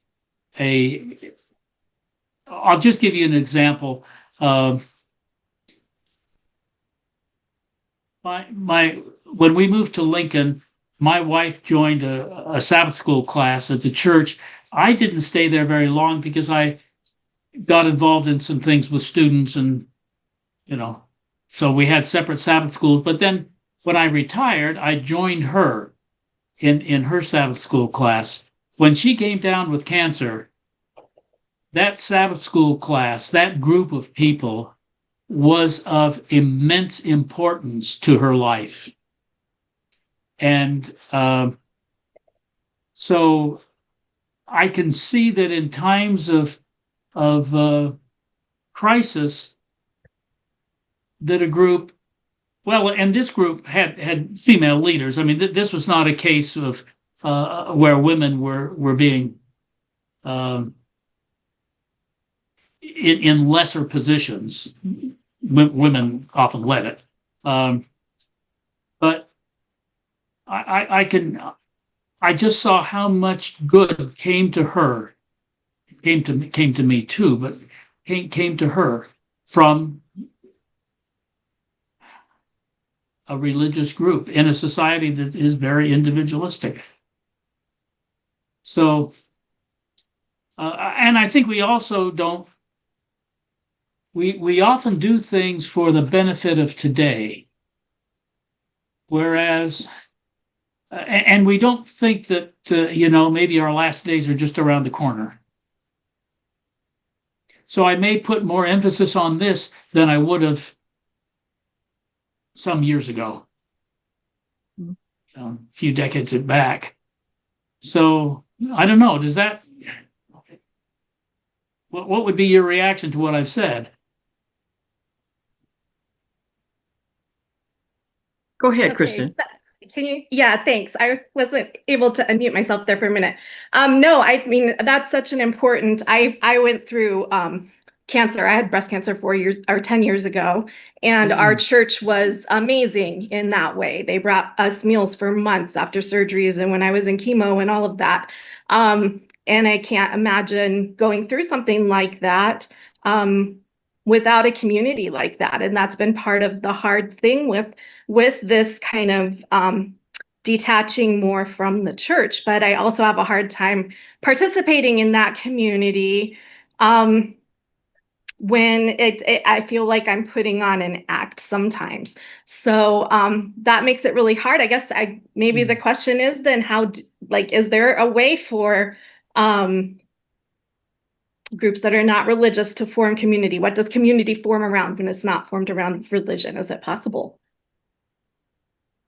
Well, my sister out in California is a member of a Bible study group, and I have a couple other friends out there who are in different groups that are interdenominational. Mm-hmm. Yeah, And Women's Bible Study Fellowship is what it is. Okay. And they speak highly of it. They haven't invited me, but now that I know the name, I can understand why. Mm-hmm. Thank you. And Kristen, there is perhaps an answer to your question about whether or not there's precedent for weird. I think there is, but you had to be prepared to buy your own pew. So, Ed, welcome. I know you've got thoughts. Share with us. Okay, thank you for that very interesting discussion. And it's good to go over those points. So I think typically we look at what is moral in terms of standards in society, principles, laws of the land or the church or whatever, outside rules. And then as we grow older, we learn what's right, what's wrong, what's good, what's bad. Universal, personal, whatever. We like to be treated honestly, I guess, fairly, respectfully, responsibly, kind. And then in this book here, as you've mentioned, care, fairness, loyalty, authority, sanctity, and liberty. They all sound good, but how do we apply those? I think most people respond to how they are treated. At least I do. I like to be treated kindly. I like to think that people care about me. Often I come across people who misread me or don't know what I'm really about. I'll give you a little story. A number of years ago in our Adventist church, local church, there's a person who was really struggling with drugs and whatnot, but he came to church and people treated him well and he liked that. But he could never deal with his addictions. And then after a while, he deteriorated so badly he died, and they were holding a wake for him a number of kilometers away after church, like Saturday afternoon, in a pub. And so a few of us, some elders, anyways, a few of us went to this wake, and the pool tables were covered with this really nice white cloth, and food and drink and everything was there, and people were raising their glasses to what a wonderful person that they remembered him to be, and that he had struggles and so forth. But then I was criticized by church members for going to this pub. They didn't understand my motive. I thought this, and I think that's the part that's missing when we talk about morals, is how do we read people's motives? What's really going on inside of them? And some of these attempts by your author there, I think, don't deal with that. They don't deal with what's really going on inside of us, and sometimes we don't know. And I think that's where this falls short. How do you go along and decide what's really going on in people's minds and hearts? That's the question. I dabbled in history and economics. Neither of them required me to know a lot about the answer to your question. I'm unqualified to even guess how you discover what's going on in people's minds, except by asking them. And of course, then you know that they may not tell you the truth. So in my little story, I wasn't being a moral person by their standards. They just didn't understand. You didn't go to the pub, you went to the wake. Yeah, but even so, it wasn't the proper place. They're confusing a material place with a spiritual place. Yeah, that's obvious to people in this Zoom call, but how often does that really occur? I mean, people are making judgments. Everybody makes judgments about people and their behaviors, and politics is maybe the worst place for that to happen, because it's all skewed according to the party or the position that people take. Mm-hmm. And there's, of course, a lot of others. Anyways, one of those unanswerable things, I guess. Thank you for sharing.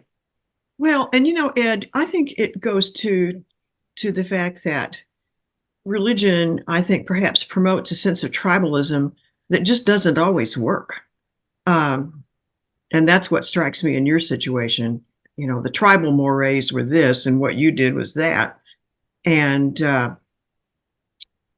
have to say, it makes me inherently uncomfortable. Not what you did, what the tribe did. Yeah, but this is very common, at least maybe not publicly, but as someone, as this Adventist person I know, is after people get home and they eat the pastor or whoever gave the sermon for dinner. It's their right to criticize, because as a good religious person, we have the right to judge and pull everybody apart, or certain people apart. Anyways, that's another story. Ed, you've been speaking, so you wouldn't be aware of the fact that Bjorn has indicated, and several have agreed with him, that a pub can be a very spiritual place. Okay, thanks. Here you go. Art, always a pleasure. Art, you got to unmute. Can't hear you. There you go. It's easy for Bjorn to say he's in the UK. That's different there. But anyway, that's a neighborhood gathering place. I'm not going to go on too long, as I often do, but I'm just going to challenge something you said, I'll say it in a nice way. I sometimes call myself Seventh-day atheist or Seventh-day agnostic, and you said something that I disagree with strongly. You referred to the faith it takes to be an atheist or an agnostic. I don't think it takes any faith at all. It doesn't take any faith to say I'm not convinced.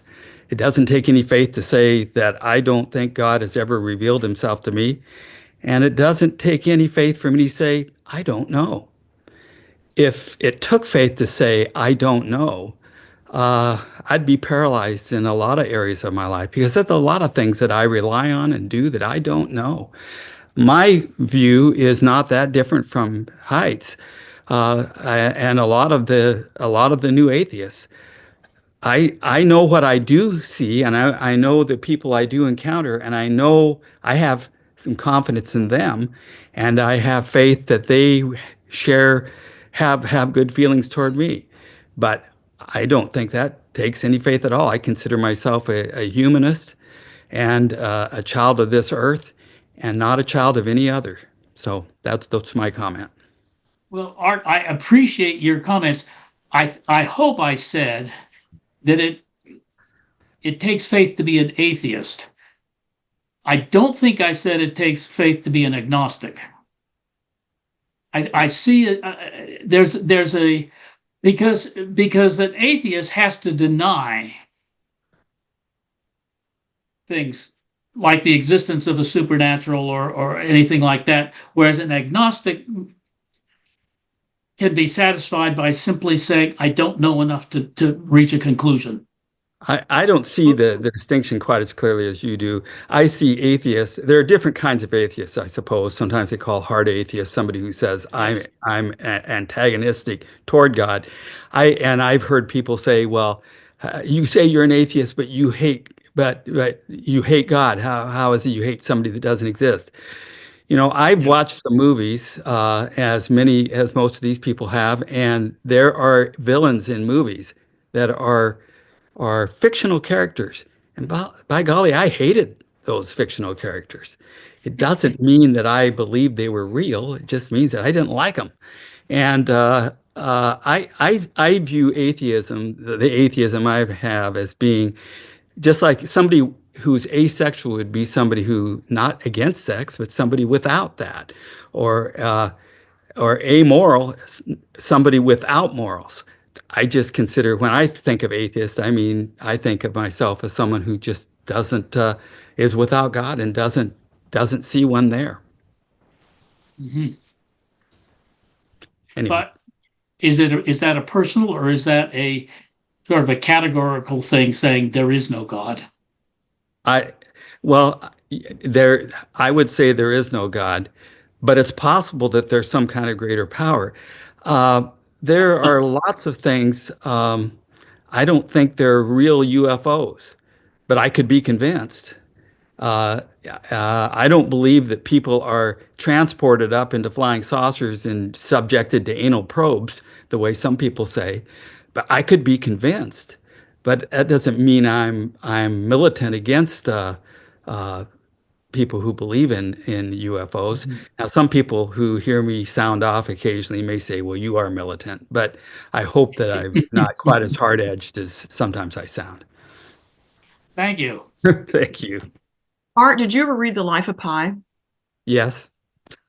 What I got out of that was that, in my weak paraphrase, is that the agnostics are the worst.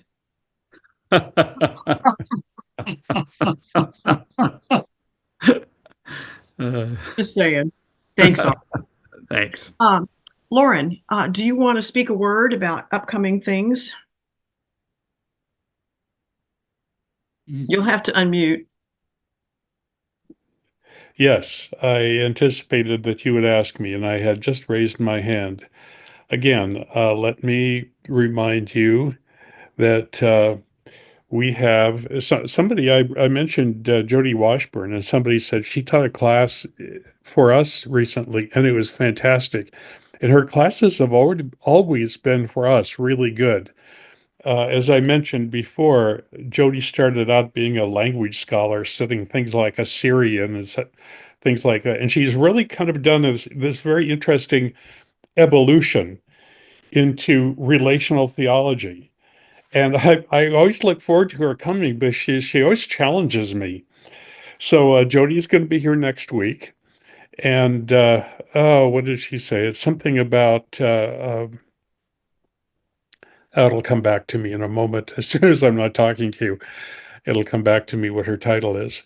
But it's going to be about relational theology in a coming from a high control church and understanding how we can once again sort of release ourselves and be less controlled, I guess. And so I'm looking forward to that. Also, I want to mention to you, somebody came on here today and said, I didn't know about this class. Well, let me let you know again. I always tell everybody, every Wednesday, I put out the link and the password. We have to have a password. We've had a few kind of exciting events here where people came on and showed us stuff we didn't want to see. So yeah, every Wednesday I put that on the website and Facebook. Every Friday, the newsletter comes out to your mailbox. That has a link in the password again. And then on Sabbath morning, again, it's on the under the editorial, under both on Facebook and on the website. So there's all kinds of ways you can find the link. And we have some interesting people coming up. I've got Chuck Scriven coming. I've got Dr. Sigve Tonsted coming. I've got Dr. Weiss coming from, I'm sorry, Dr. Weiss, I forgot your first name now. Harold? Harold. No, not Harold. I haven't gotten Harold to come yet. This is a different Dr. Weiss, a young woman who is studying in Glasgow. And yes, she's taught for us before. Sorry, the brain doesn't work like it should anymore. So I'm looking forward to that. Dr. Russell, I was going to mention something very interesting. You know, you're talking about Jonathan Haidt's book and how it has been influential to you, obviously, because you're teaching about it. A book that was very influential to me was Yuval Noah Harari's book, Sapiens. And he said something there that just has grabbed me. I've mentioned this before in this class because it really hit me hard. He said, polytheists didn't fight religious wars. Only monotheists fought religious wars. Polytheists said, yeah, my God's okay. This is the one I choose. Your God, I don't choose that one, but yeah, he's your God. If you want to worship my God, you can, but you don't have to.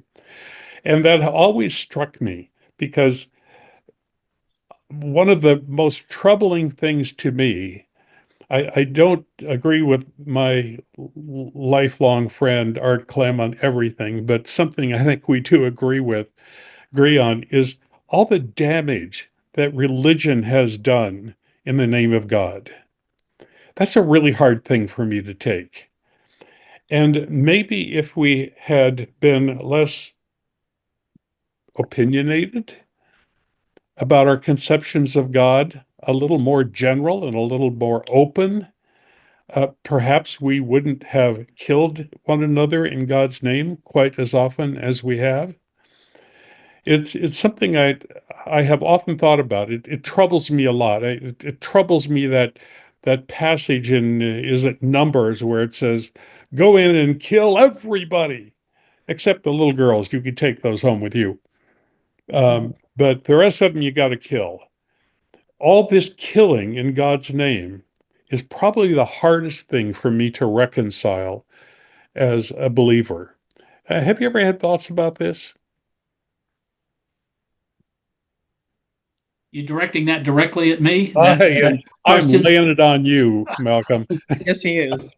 I have, and it's obviously troubling to me, even though, and my degree's from the School of International Studies, even though I'm aware that many so-called religious wars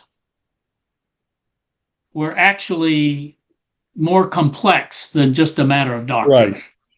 there are probably economic and cultural Yes, factors there yes, too. Right, you're right. yes. And many of those were, now, when you get into it, when the Crusaders came down into the Middle East, they were much more bloodthirsty when they captured Jerusalem than when the Muslims had captured Jerusalem back in the 600s, or when they would capture it from the Crusaders. Mm-hmm. So organized Christianity does stand condemned there. But then we have the Quakers and the Mennonites and others. So I haven't given up hope. Well, but Lauren, I wrote down a question that really piggybacks on yours, Mm-hmm. and that is religion in general perhaps somewhat responsible for the views that these new atheists have developed? Oh, I think so. And Art and I have talked about this, that in some ways, atheism is a reaction to a sort of religionist view rather than a reaction to God. And I think that's a fair cop there to say that some of the agnostic and atheist views are reactions to religion, not to God. It doesn't totally let God off the hook, particularly when it comes to the Bible, particularly when it comes to the Old Testament. But I do think there is something there that religion has done God wrong. What would Haidt say, Dr. Russell? I'd have to leave that to him. Yeah, exactly. because he hasn't really addressed it in this book. He's seeing, I think he would say much the same thing about a group like the Masons, or he would say the same thing about bowling leagues. These can be good things for society because they draw people together. They help us live more honorably and decently with others, and they help us when we're in need. Mm-hmm. So that's the way he's going about it.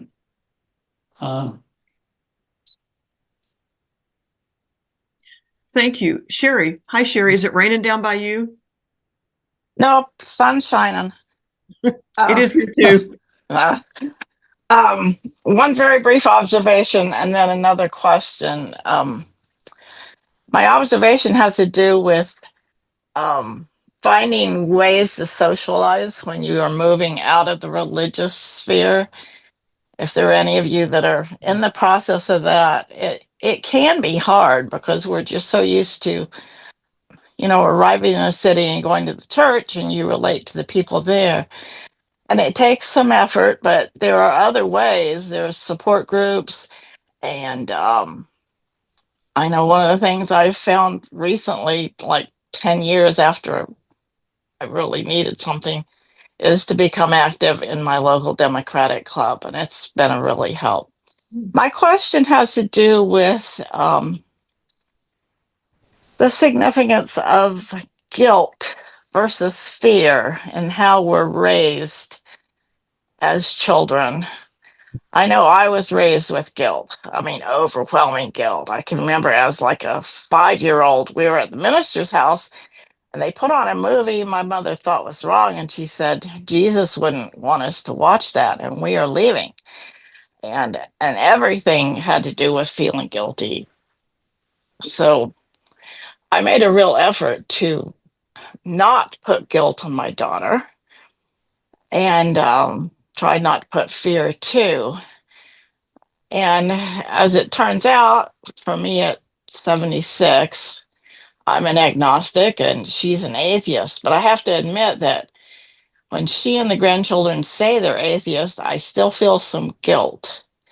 So can you comment on the different impacts of those methods of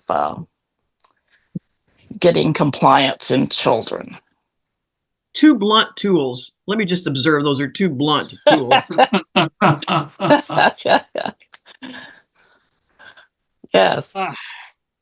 I'm not a good one to answer that question.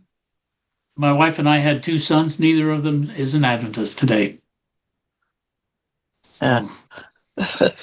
I have no secret tools, and I have admired families who all worship together, generations. But it wasn't mine. Okay, thank you. Thank you so much. Hi,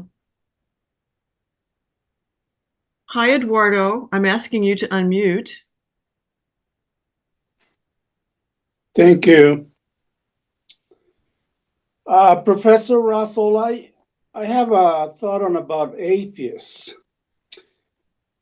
I am not an expert about them, but go ahead.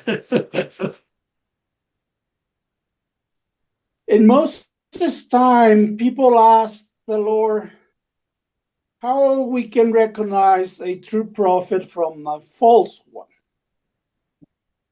And he said, if the prophecy fulfills, it's a true prophet. If it doesn't fulfill, it's a false prophet. In Isaiah 41, he applied it to himself. How we can recognize if there is a God or a true God or false God. And he said the same thing.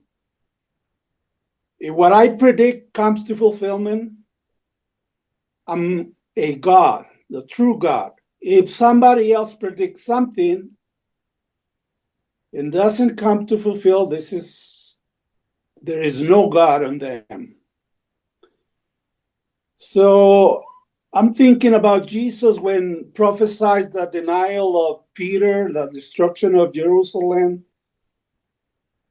How atheists can handle that somebody can tell the future with precision, names, places, time, how they can deny prophecy if the history shows us that somebody predicted ahead of time and it come to pass. What do you think they think? How they can handle this idea? Well, I can give you just a quick answer. Thank you for the question, but I can give you a quick answer that may not satisfy you, or others. But from discussions I've had with some agnostics about this very issue, in general, they say that the prophecies were not actually made. For instance, the argument is made that Daniel was not written, in the 500s, let's say, mid 500s BC, but rather was written about 140 BC, 180. So they simply say that the dating of the prophecy actually shows that the prophecy was made after the event rather than predicting the event by being written before it, which places a great deal of importance on the age of the documents. I would say, Dr. Russell, that there's also the matter of, let's be honest, some of the prophecies. You look at the dispensationalists and some of ours too. You got to do a little shoehorning to get to something that probably isn't essential and important. I'm thinking of Uriah Smith came up with at the end of the 1260 days was a ringing of the bells in Paris after the French Revolution. You say, Yes. really? That was the best you could do? So sometimes prophecies end up being a little bit more in the interpretation than they are in the actual giving. Very true. Thanks, Eduardo. Chris, it's always a treat to see you here with us. Hello, hello, hello. I've been kind of just monitoring in the background today and then jumped into the chat a little bit here at the end. I wrote just a couple of notes that, and people who know me from here know I've been a pastor and now I'm a chaplain. And a verse from Ecclesiastes comes to mind in all of this that I didn't really follow in ministry all these years, but it appeals to me now. Ecclesiastes 5:2, you are in heaven, I am on earth, and so I will let my words be few. Church people are always all about words, long sermons, many books, videos. We talk with certainty. And, that wise man just said, sit down, like Job learned at the end of his book. I sat down and I shut my mouth. And I think we would do a lot better doing church if we had fewer words and our words were more ambiguous, because God is ambiguous. Can man by searching find out God? The answer to that question is no. Not unless an angel shows up and has a direct revelation to you. Can you really trust what somebody else might say they saw in the visions of the night or in the corner of their bedroom? So I read a book last year called The Sin of Certainty by Peter Enns, E-N-N-S. And that was instructive as well. And I appreciate the talk today and the message today.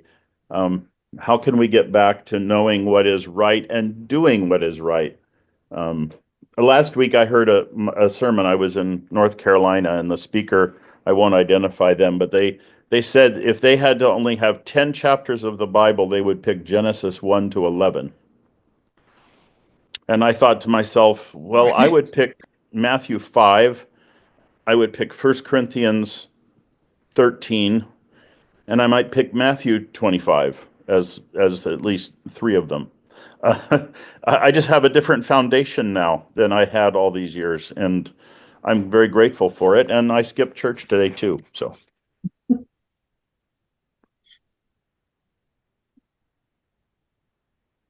sorry, that wasn't a question. Well, a very interesting comment, though. Appreciate it. Thanks, Chris. Again, thank you. Glad you were here. Hey, Doug. Good to see you. What's on your mind? Sometimes when we're in these ATSs, I just sit back and try to absorb things, and other times, especially during the discussion, I write notes to myself. This is one of those occasions when I'm writing notes, and it troubles me at times when it seems like the result is that we put people into either the atheist box or the agnostic box or the believer box. And a few years back, I don't remember where I came across this, I was introduced to something else, a different category, the apatheist box. Now, obviously the word comes from apathy, and that probably doesn't sound like a high aspiration, but it actually connects with me with another author that's been incredibly helpful. Brian McLaren wrote a book not too many years ago in which he articulated the 4 paths that some believers go through. They start with a simple faith. And I remember a simple faith in my growing up years, my academy years, a revival that was very sincere and heartfelt in our campus. And then as life went on, things became more complex. What about inspiration? And what about Ellen White? And what about anything? And so it becomes complex. And I had authors that helped me with that complexity. But then it evolved into perplexity. and things became complicated. And more recently, the final stage was harmony. And I've been helped in that by Herb Montgomery, who basically boils it down to two things. In the Synoptic Gospels, is it life-giving or is it death-dealing? Not perfectly articulated even in the Gospels. But that brings me back around to a new simplicity. And the way that that connects for me with the pantheistic views is that I don't struggle in the debate anymore. I'm probably not an atheist. I'm probably not an agnostic. Am I a believer in the way that I used to be? Probably not. Those arguments don't matter to me anymore. And I find myself less struggling with those kinds of questions, as much as I am intuitively that kind of person that thinks philosophically and asks questions like M. Scott Peck, do I believe in evil? Well, he came to the conclusion that there was evil. There were evil people, and gave plenty of evidence of his belief in that and why. But I guess in the end, I understand that other people haven't gone through that same journey that I have. They haven't struggled with complexity and perplexity and then tried to find the resolution to that.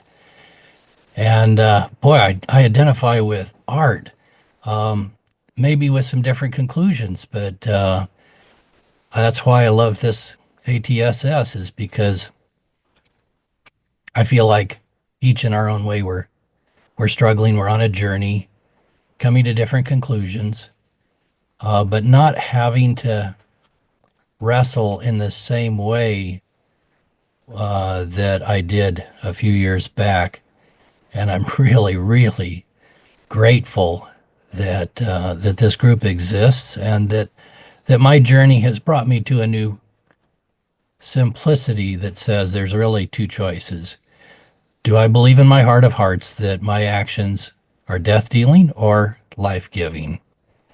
And that's really treating others as I would want to be treated. I want to have life. For the little pre-Ks on my bus, I have 15 of them, or did until this last week. There's 3 rules: be safe, be respectful, be responsible. And to me, that's pretty much the simplistic version of that simplicity. Is it life-giving or is it death-dealing? And I don't know that I have the answers to some of the deep questions that your author posed. I haven't read his book, but I've been helped along the way. And thank you for your presentation and raising these awesome questions for which maybe I don't need all the answers. Thank you. Dr. Russell, any thoughts? That's probably a beautiful way to close things out. It's a beautiful conclusion. Thank you for your honesty and the depth of your thoughts.